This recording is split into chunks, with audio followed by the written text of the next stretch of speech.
mais alors ban expérience nga dund ci France parce que aussi 1984 loolu yàgg loolu la. am na xëy na dund nga fa dem nga ba nga xam ne bi gis nga xam nga nag France nag. oui xam naa France bu baax a baax a baax. France dafa mel ni comme yaay ak doom quoi. xam naa leen bu baax a baax. moo tax it gis nga bi Covid bi ñëwee. une semaine après Covid bi. Bon, les premiers temps, ça a été très facile. Comment dire, j'étais comme tout le monde. J'étais étonnée de me tirer comme ñëpp. gis li xew ci àddina bi. Mais une semaine après, dama rendre compte ne affaire bi yëpp cinéma la. nga baal ma àq de. Covid-19 bi. oui. cinéma bu mag a mag la. li ma wax rëy na trop. mais une semaine après bi ma gisee affaire yi ni mu demee. une semaine après Covid-19 bi dama ne la cinéma la. kii cinéma bu ñu indi la. mais cinéma boo xam ne day rey ay nit. cinéma boo xam ne day rey ay nit. xam nga je crois que boo leen déggee discours Macron. ak discours homme politique yu bari. même notre cher président Macky Sall wax na ko. Macron nee na c'est une guerre. le Covid-19 nous sommes en guerre. Macky Sall a dit la même chose c'est une guerre mondiale. kooku yëpp ay waxu nit la. ay waxu ils ont dit la vérité. et quand on est en guerre qui c'est qui fait la guerre. la guerre c'est l'armée qui fait la guerre. mais ñoom li ñu waxul mooy c'est une guerre bactériologique. tu comprends. Oui. guerre bactériologique loolu la ñu waxul loolu la ñu ci yokkul. mais c'est une guerre bactériologique guerre lii nii ñu ngi ko préparé bu yàgg xam nga. parce que guerre bi bu ñu yemoon ci guerre bi rek quand même danañ wax ne ban xeetu guerre la ñu wax. exactement mais comme muu bi nga xam ne bi da cee am maanaam jàngoro yi nga xam ne moo ci am. c'est bactériologique loolu la ñu ci yokkul nag. mais ñëpp àddina bi yëpp ku nekk ni ñu ngi ci guerre. ñu ngi ci guerre mais effectivement ñu ngi ci guerre mais c'est une guerre bactériologique boo xam ne dañ ko préparé bu yàgg ba tey. loolu la nit ñu bari xamoo. dañ ko préparé bu yàgg ba tey. moo tax ma ne da leen a bett. am na ñu bett mais am na ñu bettul comme ni nga ko waxee. exactement am na ñu bari ñoo xam ne bettu leen mooy les grandes puissances bettu leen gis nga France gis nga li fa xew. mais seulement problème bi Aïcha mooy. xëy na ñoom fekkee ne bettu leen. jàpp naa ne lu la bettul mën nga ko waajal comme ni olof yi wax xëy na loo xam ne xëy na fii ak 2020. comme ni nga ko waxee ay at ci gannaaw. xëy na ñu ngi ko doon xaar. exactement mais lu tax tey. mënuñu ko woon a waajal. ba xëy na du indi benn faagagal maanaam du faray kenn. parce que les grandes puissances tey yaa ngi wax xëy na ñoom ñoo ko waajaloon mais tey seen doom yu bëri ña ngi fay faatu. mais dame écoute guerre. kenn du def guerre avec des sentiments. guerre boo koy def il faut que nit ñi dee. il faut que kër yi toj dañuy sànni bombe. il faut que économie bi yàqu. donc ñoom ça ne les dérange pas du tout ñu am ay milliers de morts nga baal ma àq. ñu am ay ñu am beaucoup de morts ça ne les dérange pas du tout. C'est une guerre. finalité bi mooy lan exactement. la finalité c'est pour essayer quelque chose.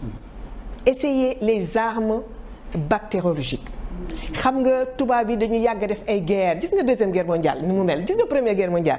gis nga la guerre de 100 ans gis nga guerre yi am ci àddina bi yëpp nga xam ni tubaab yi ñoo ko defal seen bopp. léegi nag dañuy toog à un moment donné ne guerre. nit ñu soldats yu bari dañuy dee. donc il faut que ñu trouver beneen solution bi mooy lan guerre bactériologique. ñoom ci seen biir ñi nga xam ne ñoo ñu yilif suñ 1% bi nga xam ne ñoo ëpp xaalis ci àddina bi. ñoo initier problème bi yépp ne dañu foog ñu def benn guerre bactériologique. te lii nee naa la yàgg na bi ñu ko préparé. bi ñu defee guerre bactériologique dina am ñu bari ñu dee waaye ñoom assumer nañ seen responsabilité dina am ñu bari ñu dee. lépp lu ñu préparé woon rek baax na sauf Afrique. Afrique nag li ñu ci xalaatoon foogoon nañ ne Afrique. nit ñi dinañu bari dinañu dee malheureusement. Afrique moom ça a été un échec pour eux. tu comprends. pour l'instant. En plus pour l'instant. Oui. vous avez très bien dit. parce que c'est pas fini. gis nga man mi lay wax ni am naa puce électronique ci sama yaram. looloo tax ma xam leen bu baax. parce que militaire yi man mii di wax ak yow nii. am naa puce électronique ci sama yaram. gis nga. 2001 France bi ma nekkee France. benn jour dama feebaroon ñu dem opérer. xam nga bu ñu lay opérer yaa ngi ci devant ton chirurgien da ngay nelaw dañ lay nelawal yoo xam loolu xew. ci lañ ma gis rek ne nit ku ñuul laa ben te nit ñu ñuul ñuy tekkiwu ju dara. yàgg na loolu. yàgg na 2001 la. 2001 xam nga ba 2001 ak léegi ñaata at la doon. tu vois ñu lañ defar ma puce électronique yëguma ci dara mu continuer sama dund noonu ba 2007 lañ ma wax ne ma am naa puce électronique ci sama yaram.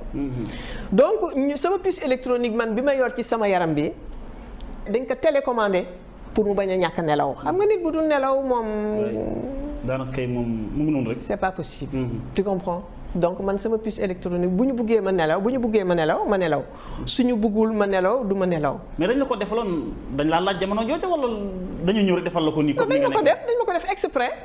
moi je fais partie des premières sénégalaises peut-être de la première vague des sénégalaises yu ñu def loolu. te xam naa def nañ ko ay milliers d'autres sénégalais. mais kuñ ko def nga xam ne def nañ la ko. Ah oui, après oui. Donc moi, je vis avec eux tous les jours, les militaires. Je vis avec eux tous les jours. Donc depuis... militaires yi ñoo lay contrôler nii. Exactement. À distance. lépp lu ñu lay def rek à distance te loolu la ñu bëgg def nit ñi. loolu tax àddina bi yëpp di wax naan vaccin bëgguma vaccin. coow li yëpp ci loolu la. coow li ñu wax damay waxtaan ak ki nga xam ne kii wax dëgg yàlla. xëy na xelam ni sama xel la mel gàtt lool. xëy na li ngay wax jaaxal na ko lool. xam naa exactement teel a gémmiñ gi. ne lii de musuma xam ne moom nii la mel mais ñoom dañuy wax ak yow. déedéet ñu def ak yow dañ lay yónni parce que comme dañu yor seen télécommande bon dama bëgg a wax. nga xam ne kii non man mun naa wax ne. am naa chance entre guillemets. parce que télécommandé wu ma ñoom li ñu def rek mooy. sama nelaw yi la ñu mun a yàq. loolu rek la ñu def ci man tu vois sama nelaw yi rek ñoom foofu la ñu concentré woon tu comprends te xam naa ne évoluer defaat nañ ko ba mu gën a comment dire dañ ko def ba mu gën a garaaw. gis naa aussi nit ñu bari parce que dama bokkoon ci benn association aussi. benn association boo xam ne ñun ñëpp dañu def lii tu comprends. te am na ñoo xam ne dañ daan wax seen bopp. am na ñoo xam ne seen xol bi lañ daan laal am na ñoo xam ne seen ween lañ daan laal am na ñoo xam ne seen sexe lañ daan. tout. Tu comprends donc tu vois tous les cas man nag sama nelaw rek la ñu yàq. sama nelaw moom ñoom benn am na temps yoo xam ne dañ may ñàkkal nelaw pendant weer. su ma la ko waxee sax doo ma gëm xaw ma lu tax. man toog fii di wax ak yow nii. mais yàlla rek moo mun naa wax ne yàlla moo bañ. mais puce électronique bi Aïcha Thiam bokkut ak vaccin bi ñu wax nii wala. ah kañ gis nga vaccin bi ñuy wax nii. que nit ñëpp. ñëw di naan comment dire du ñu vacciné wu nit ñi xam nañu lu tax nit ñi li tax bëgguñu vacciné wu c'est parce que dañu bëgg def ci vaccin yi puce électronique. te puce électronique boobu nee naa la amul lu ko gën a bon ci àddina nee naa la c'est l'enfer. gis nga safara bi ñuy wax. lii moo ko ëpp. mais loolu yoon dañuy yàq sa àddina totalement. foo dem ñu suivre la. gis nga maa ngi ni toog fii di wax ak yow nii. ñu ngi may xam nañu fi ma nekk. xam nañu fi ma nekk. 2001 lañ ma defal puce électronique boobu. et xam naa dañ ne. 2020 ci lañ koy def àddina bi yëpp. mais man 2001 lañ ma ko def. yow 2001 moo tax moo tax yow kon mbir mi bettu la kon Covid 19 beeg yi. moo tax ma ne la Covid 19 bi première semaine bi dama mel ni ñëpp. ba semaine bi jeexee nag ma commencé gis affaire yi ni ñu demee rek ma ne jeex na. ça encore c'est une guerre bactériologique. li ñu daan xeex ay at ci ginnaaw. ben c'est loolu moo ñëw léegi. vaccin bi yow dañ ko war a nangu wala waruñ koo nangu. vaccin bi et puis est-ce que vaccin bi nga yaakaar ne moom la dëgg-dëgg. vaccin bi non et non en Afrique. vaccin bi je dis c'est une horreur c'est l'enfer bu ñu dofloo ba jël vaccin bi je te jure xaw ma sax mënu ma ko expliquer. c'est trop grave. Dame, c'est excessivement grave, c'est pas possible. ay njiitu yoo xam ne ñu ngi plaider pour que ñu vaccin bi ñu yaatal ko.